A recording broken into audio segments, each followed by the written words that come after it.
Malaysia ট্যুরের আমাদের শুরুটা হয়েছিল ল্যাংকাও দ্বীপে প্রবেশের মধ্য দিয়ে। বিমান থেকে যখন আমরা ল্যাংকাও দ্বীপে নামি তখন ল্যাংকাওর আকাশটা খুবই সুন্দর দেখাচ্ছিল, মেঘাচ্ছন্ন আকাশ দেখতে অনেক সুন্দর লাগছিল। এটা ল্যাংকাও বিমানবন্দর।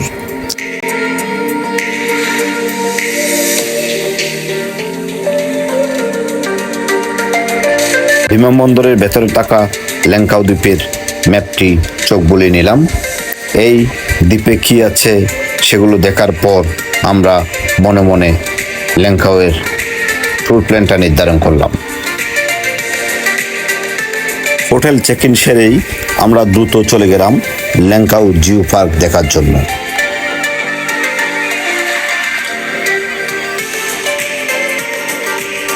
পার্কে প্রবেশের সকল প্রক্রিয়া সম্পন্ন করে আমরা বোটে ওঠার জন্য যাচ্ছি।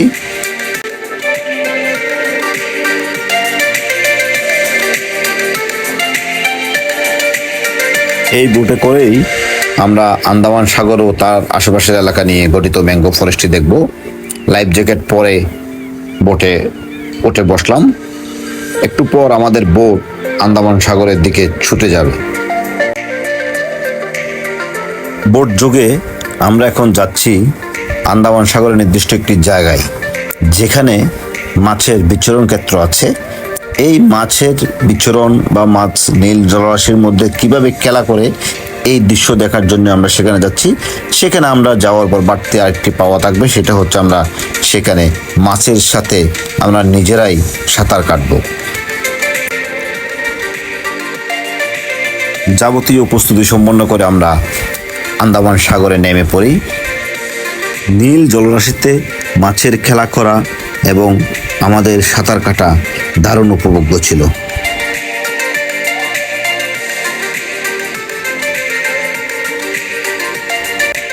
আমরা এবার রওনা দিলাম জিও ফরেস্ট এলাকার বাদুড়ের গুহা দেখার জন্য। চলতি পথেই বোট থামিয়ে আমাদেরকে ট্রিম জিও ফরেস্ট পার্কটি দেখানো হলো। এই পার্কে আন্দামান সাগরের যে বোটগুলো চলাচল করে সেগুলো সেখানে কিছুক্ষণ দাঁড়ায়। আমরা এখন বাদুড়ের গুহায় পৌঁছে গেলাম।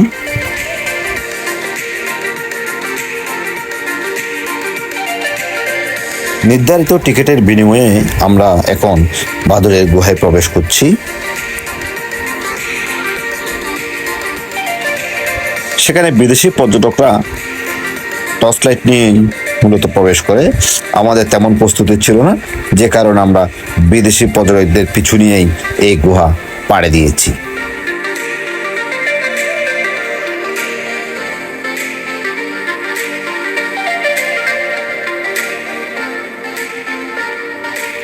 বাদুড়ের গুহা থেকে বেরোনোর পর আমাদের ট্রলারটি ফরেস্টের ভেতর দিয়ে বিভিন্ন যে শাখা খালগুলো রয়েছে সেগুলোতে ছুটে চলছে।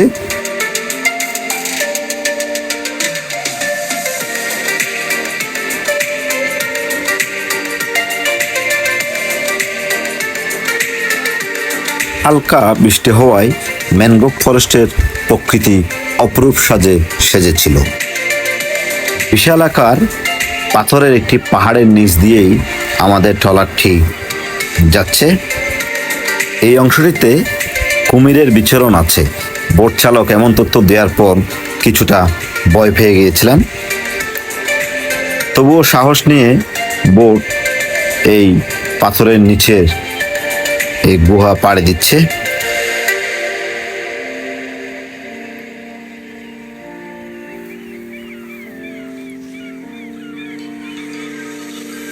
গুহাটি পাড়ি দিয়ে আমাদের ট্রলারটি রীতিমতো বনের ভেতরে প্রবেশ করে।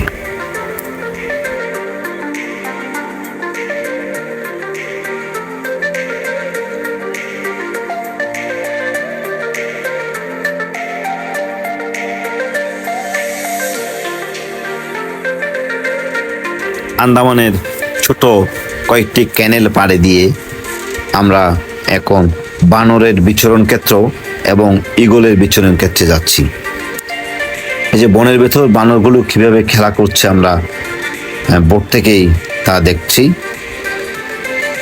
ঈগল ঈগল পাখির এটি একটি বিচরণ ক্ষেত্র। সেখানে পর্যটকরা যখন খাবার ছিটায় তখন প্রচুর পরিমাণ ঈগল ছুটাছুটি করে। সাগরের মাঝখানে বোট একটু বিরতি নিলে আমরাও জিরিয়ে নিই। তৃতীয় দিন আমরা ল্যাংকাও শহরের স্কাই ব্রিজ দেখার জন্য রওনা দিই।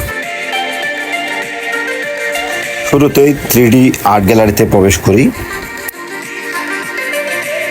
এই আর্ট গ্যালারি আসলে শিশুদের বিনোদনের রাজ্য।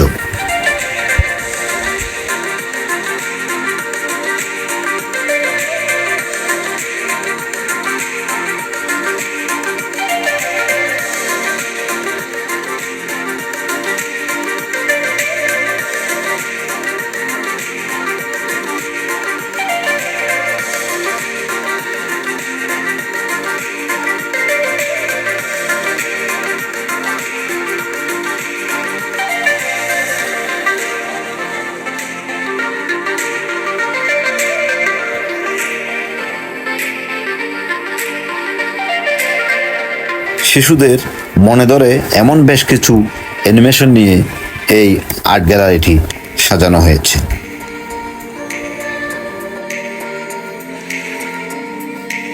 এবার স্কাই বিচে যাওয়ার জন্য কেবল কারে উঠলাম। আকাশ মেঘাচ্ছন্ন, হালকা বৃষ্টিও হচ্ছিল, যে কারণে কেবল কার চড়া বিপজ্জনক। বৃষ্টির কারণে কর্তৃপক্ষ কিছুক্ষণ কেবল কার চালানো বন্ধ রাখলেও বৃষ্টি কমার পর তা সচল করে। আমরাও যথারীতি কেবল কার যোগে স্কাই ব্রিজে রওনা দিলাম।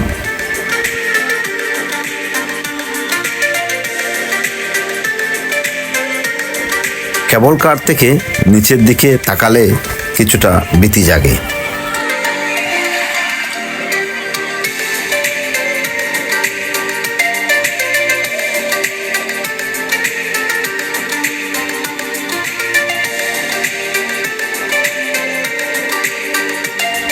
এটি স্কাই ব্রিজে যাওয়ার প্রথম ধাপ। এখানে কেবল কার থামে, এরপর পর্যটকরা কিছুক্ষণ ঘোরাফেরা করে আবার আরেকটি কেবল কারে যোগে দ্বিতীয় ধাপে উদ্দেশ্যে রওনা দেয়।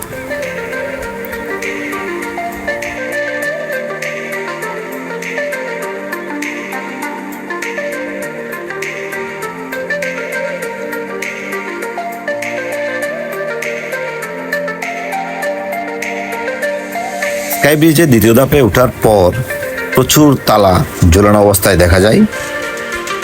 ভালোবাসার স্মৃতিস্বরূপ কিংবা নিদর্শন স্বরূপ প্রেমিক প্রেমিকারা নিয়ত করে এই তালা এখানে মেরে দিয়েছেন বলে প্রচার আছে। প্রচুর তালা যেগুলো পর্যটকদের আকৃষ্ট করে।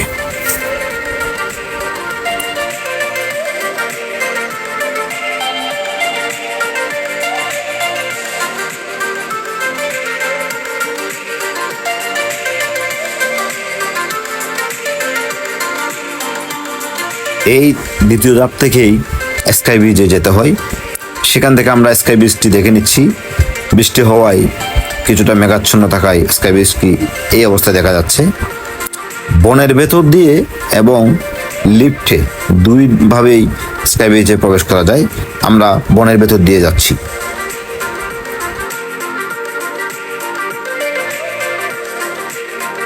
আমরা ফাইনালি ল্যাংকাও স্কাই ব্রিজে উঠে গেলাম। এই স্কাই ব্রিজটি মালয়েশিয়ার 125 মিটার দীর্ঘ 410 ফুট বাঁকা একটি সেতু। এটি পৃথিবীর সবচেয়ে বৃহৎ বাঁকা সেতু।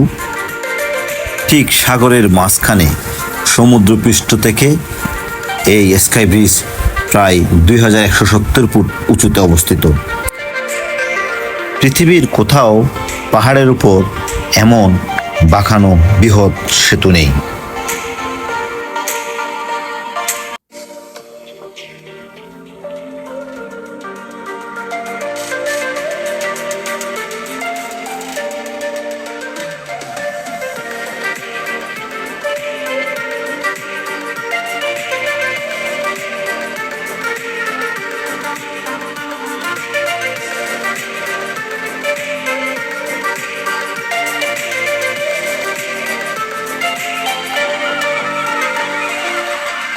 পৃথিবীর বিভিন্ন প্রান্ত থেকে স্কাই ব্রিজ দেখার জন্য পর্যটকরা ল্যাংকাও শহরে আসে।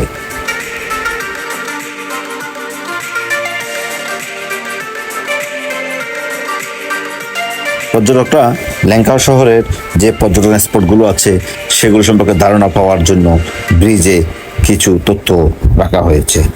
একই সাথে সেখানে স্কাই ব্রিজটি যে 2004 সালে নির্মিত হয়েছে, 2005 সালে সেটি উন্মুক্ত করা হয়েছে, সে তথ্যগুলো তুলে ধরা হয়েছে। স্কাই ব্রিজ নির্মাণে শ্রমিকদের সে সময়ের যে কর্মতৎপরতা তার কিছু ছবিও সেখানে রাখা হয়েছে। স্কাই ব্রিজে প্রবেশের সময় আমরা বনের ভেতর দিয়ে গেলেও স্কাই ব্রিজ ত্যাগ করছি লিফটের সাহায্যে।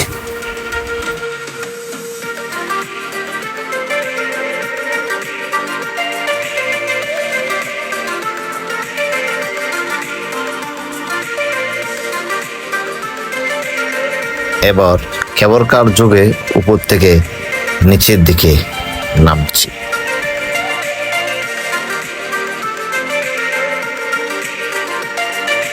ল্যাংকাও বীচটা খুব সুন্দর। সাগরের বালিয়াড়িতে সমুদ্রের ঢেউ এবং সারি সারি নারকেল গাছ দেখতে খুবই সুন্দর দেখায়। সন্ধ্যা নামতেই আকাশে মেঘের বেলা, সূর্যের কিরণ দেয়া, সাগর কিংবা পাহাড় সবের মিলিত বন্ধন দেখা যায়।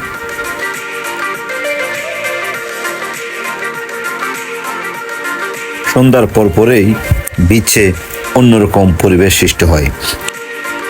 সৈকত জুড়ে আগুনের ফুলকি ছিটিয়ে কসরত প্রদর্শনের যে দৃশ্য দেখানো হয় সেগুলো দেখে পর্যটকরা বিমোহিত হয়। সৈকতের পাশেই আছে সেনাং শহর।